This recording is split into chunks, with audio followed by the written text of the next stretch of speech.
ನಮಸ್ಕಾರ ರೀ, ಎಲ್ಲರಿಗೂ ನಮಸ್ಕಾರ. ನಂಬರ್ 1 ಚಾನಲ್ದಿಂದ ನಿಮಗೆಲ್ಲರಿಗೂ ಅಭಿನಂದನೆ ಮತ್ತು ಸ್ವಾಗತ ಬಯಸ್ತೀನಿ. ನಾನು ಸೈಯದ್ ರೀ. ಈಗ ಮತ್ತೇನು ಸುದ್ದಿ ತೊಗೊಂಬಂದಿರಿ ಅಂತೇಳಿ ನಿಮಗೂ ಗೊತ್ತಾಗ್ತಿರ್ಬೇಕಿರಲ್ಲ. ಈಗ ಏನು ಸುದ್ದಿ ತಂದನು ಗೊತ್ತೈತೇನ್ರಿ? ಈಗ ತತ್ತಿ ಹಗರನ ಮತ್ತು ಬೇರೆ ತಿರುಪಡಿ ಹಾಕತೈತ್ರಿ. ತತ್ತಿ ಹಗರನಾಗಿ 2 ದಿವಸ ಆದರೂ ಇನ್ನೂ ರಾಜೀನಾಮೆ ಕೊಟ್ಟಿಲ್ಲರಿ.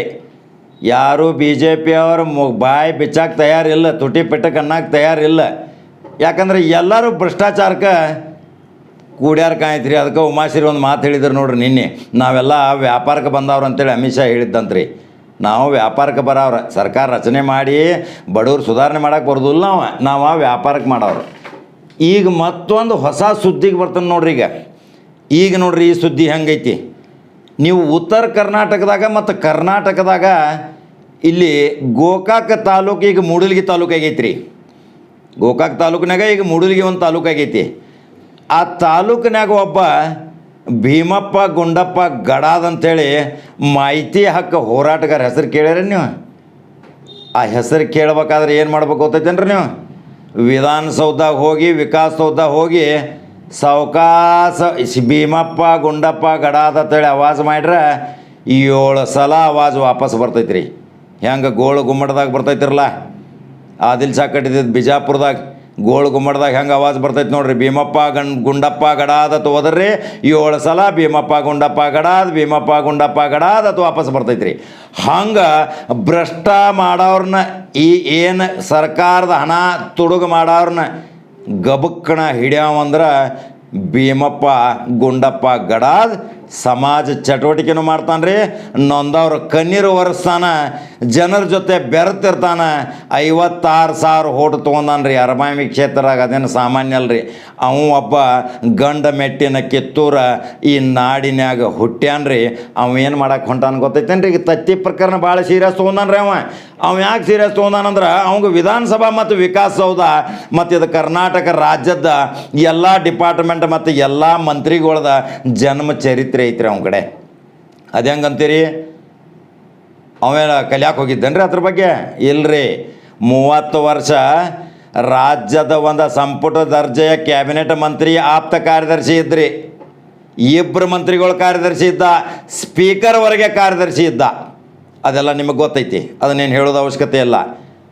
ಈಗ ಆ ಸಾಮಾಜಿಕ ಚಟುವಟಿಕೆಯ ವ್ಯಕ್ತಿ ಈಗ ಈ ಶಶಿಕಲಾ ಜೊಲ್ಲೆ ಬಗ್ಗೆ ನಾಳೆ ಸೋಮವಾರ ಬೆಳಗಾವ್ ಭ್ರಷ್ಟಾಚಾರ ನಿರ್ಮೂಲನ ದಳಕ್ಕೆ ಮೊದಲು ಲಿಖಿತ ಅರ್ಜಿ ಕೊಡ್ತಾರ್ರಿ, ಕೊಡಾಕೆ ಹೊಂಟಾರ್ರಿ ಎಲ್ಲ ಕೂಡಿ. ಆಮೇಲೆ ಏನು ಮಾಡ್ತಾರತ್ರಿ? ಸಾರ್ವಜನಿಕ ಹಿತಾಸಕ್ತಿ ಸರ್ಕಾರಿ ಕರ್ನಾಟಕ ಸರ್ಕಾರದ ಉಚ್ಚ ನ್ಯಾಯಾಲಯ ಧಾರವಾಡ ಪೀಠದಲ್ಲಿ ಒಂದು PLI ಹಾಕವ್ರಿ, ಸಾರ್ವಜನಿಕ ಹಿತಾಸಕ್ತಿ ದೂರ. ಏನಂತ ಹೇಳ್ತಾರ್ರಿ? ತಕ್ಷಣ ಸರ್ಕಾರಕ್ಕೆ ನಿರ್ದೇಶನ ನೀಡಬೇಕು, ಭ್ರಷ್ಟ ಮಂತ್ರಿಯನ್ನು ವಜಾಗೊಳಿಸಬೇಕು, ಶಾಸಕ ಸ್ಥಾನ ರದ್ದುಗೊಳಿಸಬೇಕು ಅನ್ನೋದು ಭೀಮಪ್ಪ ಗುಂಡಪ್ಪ ಗಡಾದ ಹೋರಾಟ ಕೇಳ್ದಾರ.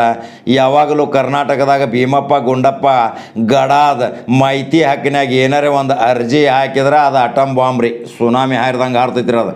ಈಗಾಗಲೇ ಎಷ್ಟು ಹಾರ್ಯಾವ ಕರ್ನಾಟಕದಾಗ ಯಾವ ಮಂತ್ರಿ ಎಷ್ಟು TADA ತೊಗೋತಾರೆ, ಪಗಾರ ತೊಗೋತಾರೆ, ವೇತನ ತೊಗೋತಾರೆ, ಎಷ್ಟು ಸಂಪುಟ ದರ್ಜೆ ಸಮಿತಿಯಾಗ ಹಾಜರಾಗ್ತಾರೆ, ಎಷ್ಟು MLA ಇದ್ರಾಗ ವಿಧಾನಸಭಾದಾಗ ಹಾಜರಾಗ್ತಾರೆ, ಎಷ್ಟು ಕ್ವಶನ್ ಕೇಳ್ತಾರೆ, ಎಷ್ಟು ಇವರು ಭತ್ತೆ ತೊಗೋತಾರೆ, ಎಷ್ಟು ಪಿಂಚಣಿ ತೊಗೋತಾರೆ. ಅದರ ಬಗ್ಗೆ ದೊಡ್ಡ ಹೋರಾಟ ಮಾಡಿದಂಥ ಒಬ್ಬ ಕರ್ನಾಟಕ ರಾಜ್ಯದ ವೀರ ಸಂಗೊಳ್ಳಿ ರಾಯಣ್ಣ ಹುಟ್ಟಿದ ನಾಡಿನಲ್ಲಿ ಭೀಮಪ್ಪ ಗುಂಡಪ್ಪ ಗಡಾದ್ ಅತಿ ಶ್ರೀಮಂತ ಅಲ್ರಿ, ಬಡತನದಿಂದ ಬಂದವ.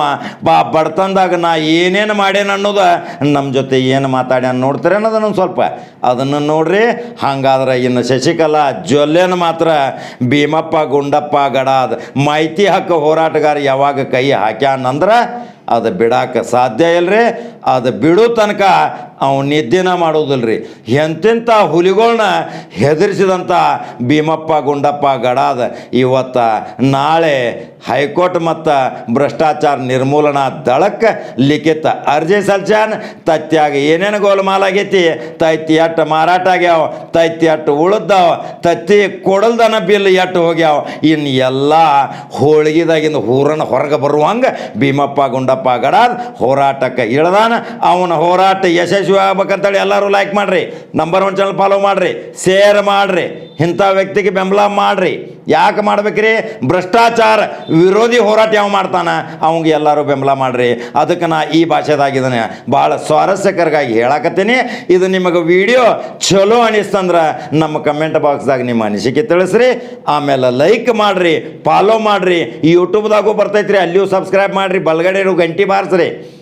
ನೀವು ಎಷ್ಟು ಲೈಕ್ ಮತ್ತು ಶೇರ್ ಫಾಲೋ ಮಾಡ್ತಿರಲ್ಲ ಅದು ಭೀಮಪ್ಪ ಗುಂಡಪ್ಪ ಗಡಾದ ಹೋರಾಟಕ್ಕೆ ಒಂದು ಬೆಂಬಲ. ಹಂಗಾದ್ರೆ ಭೀಮಪ್ಪ ಗುಂಡಪ್ಪ ಗಡಾದ ಏನು ಮಾತಾಡ್ಯಾರ ನಮ್ಮ ಜೊತೆ ನೋಡ್ತೀರೇನ ಅದನ್ನು ನೋಡ್ಕೋರಿ. ಮತ್ತೆ ಬೇರೆ ಸುದ್ದಿಯೊಂದಿಗೆ ಬರ್ತಾನೆ ರೀ. ನಮಸ್ಕಾರ ರೀ ಅಪ್ಪ ಎಲ್ಲರಿಗೂ. ಇವತ್ತೇನಾಗಿದೆ ಅಂದ್ರೆ ರಾಜ್ಯ ಬಿಜೆಪಿ ಸರ್ಕಾರದಲ್ಲಿ ಮಹಿಳಾ ಮತ್ತು ಮಕ್ಕಳ ಕಲ್ಯಾಣ ಸಚಿವೆಯಾಗಿರ್ತಕ್ಕಂಥ ಶ್ರೀಮತಿ ಶಶಿಕಲಾ ಜೊಲ್ಲೆಯವರ ಒಂದು ಬ್ರಹ್ಮಾಂಡ ಭ್ರಷ್ಟಾಚಾರ ತಾವೆಲ್ಲ ನ್ಯೂಸ್ ಫಸ್ಟ್ ಸುದ್ದಿವಾಹಿನಿಯಲ್ಲಿ ನೋಡಿದಿರಿ. ಅಲ್ಲಿ ಏನಾಗಿದೆ ಅಂದ್ರೆ ಈ ಮೊಟ್ಟೆ ವಿತರಣೆ ಯೋಜನೆಯಲ್ಲಿ 1 ಕೋಟಿ ರೂಪಾಯಿ ಸಚಿವರು ಕಮಿಷನ್ಗೆ ಡಿಮಾಂಡ್ ಇಟ್ಟಿದ್ದು ದೃಶ್ಯಾವಳಿಗಳ ಸಮೇತ ಇವತ್ತೆಲ್ಲ ಈ ನ್ಯೂಸ್ ಫಸ್ಟ್ ಚಾನೆಲ್ ಸುದ್ದಿವಾಹಿನಿ ಪ್ರಸಾರ ಮಾಡ್ತಾ ಇದೆ. ಇದು ಇಡೀ ದೇಶದ ಪ್ರಜಾಪ್ರಭುತ್ವ ವ್ಯವಸ್ಥೆ ಕಗ್ಗೊಲೆ ಆದಂತಾಗ್ತಾ ಇದೆ. ಆದರೆ ಈ ಬಿಜೆಪಿ ವರಿಷ್ಠರು ಇದನ್ನು ಗಂಭೀರವಾಗಿ ಪರಿಗಣಿಸಿದಂತೆ ಕಾಣುವುದಿಲ್ಲ. ಯಾಕಪ್ಪ ಅಂದ್ರೆ ಭ್ರಷ್ಟಾಚಾರ ನಿಗ್ರಹ ದಳ ಕಾಯ್ದೆ 1988ರ ಸೆಕ್ಷನ್ 7, 8 ಮತ್ತು 9ರಲ್ಲಿ ಈ ಸಚಿವರನ್ನು ಮತ್ತು ಶಾಸಕರನ್ನು ಸಾರ್ವಜನಿಕ ಸೇವಕರೆಂದು ಪರಿಗಣಿಸಲಾಗಿದೆ.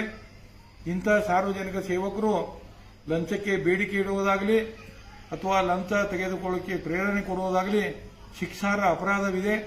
ಕಡಿಮೆ ಅಂದ್ರೆ 6 ತಿಂಗಳಿಂದ 7 ವರ್ಷಗಳವರೆಗೆ ಜೈಲು ಶಿಕ್ಷೆ ಅಂತ ಕಾನೂನಲ್ಲಿ ಹೇಳ್ತಾ ಇದೆ. ಆದರೂ ಕೂಡ ಬಿಜೆಪಿ ವರಿಷ್ಠರು ಏನು ಕಣ್ಣು ಮುಚ್ಚಿ ಕುಳ್ಕೊಂಡಿದ್ದಾರೆ. ಇದು ಪ್ರಜಾಪ್ರಭುತ್ವ ವ್ಯವಸ್ಥೆ ಕಗ್ಗೊಲೆ ಅಂತ ಹೇಳ್ತಾ ಇದ್ದೀನಿ. ಕೂಡಲೇ ಇವರನ್ನ ಸಂಪುಟದಿಂದ ರಾಜೀನಾಮೆ ಕೇಳುವ ಅವಶ್ಯಕತೆ ಇರಲಿಲ್ಲ. ಸಾಕ್ಷ್ಯಾಧಾರ ಸಮೇತ ಸಿಕ್ಕಿದರು. ಸಂಪುಟದಿಂದ ಕಿತ್ತು ಬೀಸಾಕಿ ಇವ್ರನ್ನ ಜೈಲಿಗಾಟಬೇಕು. ಆ ಮೂಲಕ ಕಾನೂನಿನ ಘನತೆ ಗೌರವವನ್ನು ಹೆಚ್ಚಿಸಬೇಕಂತ ಹೇಳ್ತಾ ನಾನು ರಾಜ್ಯದ ಜನರ ಪರವಾಗಿ ಸರ್ಕಾರದಲ್ಲಿ ಮನವಿ ಮಾಡ್ತಾ ಇದ್ದೀನಿ.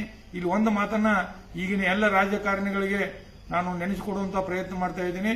ದಿವಂಗತ ಸನ್ಮಾನ್ಯ ವಿ ಎಸ್ ಕೌದಲಿಯವರು ಪ್ರದೇಶ ಕಾಂಗ್ರೆಸ್ ಸಮಿತಿಯ ಅಧ್ಯಕ್ಷರಿದ್ದಾಗ ಕೇವಲ 28,000 ರೂಪಾಯಿಗಳ ಒಂದು ಲಂಚ ಪಡೆದ ಆರೋಪದ ಮೇಲೆ ತಮ್ಮ ಪ್ರದೇಶ ಕಾಂಗ್ರೆಸ್ ಅಧ್ಯಕ್ಷ ಸ್ಥಾನಕ್ಕೆ ರಾಜೀನಾಮೆ ಕೊಟ್ಟು ಕಾನೂನಿನ ಘನತೆ ಗೌರವಗಳನ್ನ ಹೆಚ್ಚಿದ್ದನ್ನು ಎಲ್ಲರ ಗಮನಕ್ಕೆ ತರ್ತಾ ಇದ್ದೀನಿ. ಕಾರಣ ಕೂಡಲೇ ಇವತ್ತು ನಾವು ಏನ್ ಮಾಡಿವಿ ಅಂದ್ರೆ ಕಚೇರಿ ರಜಾ ಇದ್ದ ಕಾರಣ ಈ ನಮ್ಮ ಭ್ರಷ್ಟಾಚಾರ ನಿಗ್ರಹ ದಳ ಬೆಳಗಾವಿ ಇಲ್ಲಿಗೆ ಇಮೇಲ್ ಮೂಲಕ ನಾನು ದೂರನ್ನು ಕೊಟ್ಟಿದ್ದೀನಿ. ಸೋಮವಾರ ದಿವಸ ಮತ್ತೆ ಹೋಗಿ ನಾನು ದೂರನ್ನು ಕೊಡುವಂತ ವ್ಯವಸ್ಥೆ ಮಾಡ್ತಾ ಇದ್ದೀನಿ.